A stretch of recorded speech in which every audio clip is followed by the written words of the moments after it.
just remind us of how important, how vital this day is for us to, as I say, to look back and to remember, not to forget what happened all those years ago. Thank you so much, Darren. Great question. It's so important that we all come together to remember what happened, not only in the Holocaust, but also, as you say, in the genocides that have followed in Cambodia, Rwanda, Bosnia and Darfur, because we can see that genocide has happened again since the Holocaust, even though we always talk about never again. And at the Holocaust Memorial Day Trust, we feel very strongly that Holocaust Memorial Day is an opportunity for everybody to come together to remember what happened, to honour the victims, learn about and learn from genocide to make a safer, better future.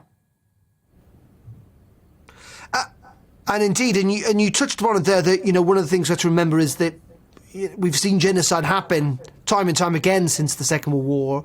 But if we look at the Second World War, you know, it wasn't just Jewish people who sadly lost their lives. There were Roma people, those who were disabled, homosexuals and so on.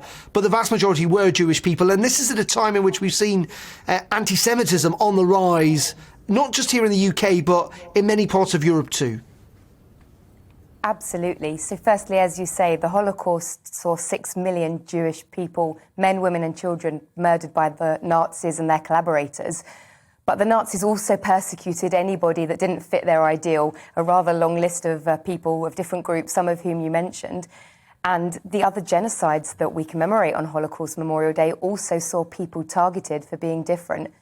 And today in the world, racism is on the increase, anti-Semitism still exists, hate crime still exists. People all over the world are still being persecuted because of who they are, their identity. And that's why Holocaust Memorial Day is so important. And that's why today is a day for everybody to take some action.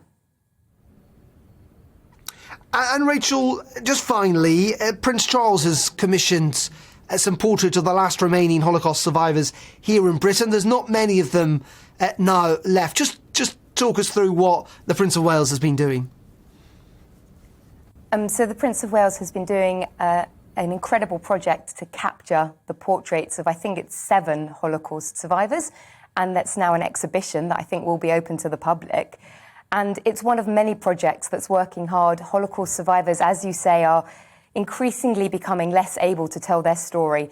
And that's why today is important. And that's why the Holocaust Memorial Day Trust works hard to share their stories. This evening at 7 p.m, the UK ceremony for Holocaust Memorial Day will be screened live from our website, hmd.org.uk, where everybody who is listening now will have the opportunity to join us and hear directly from survivors.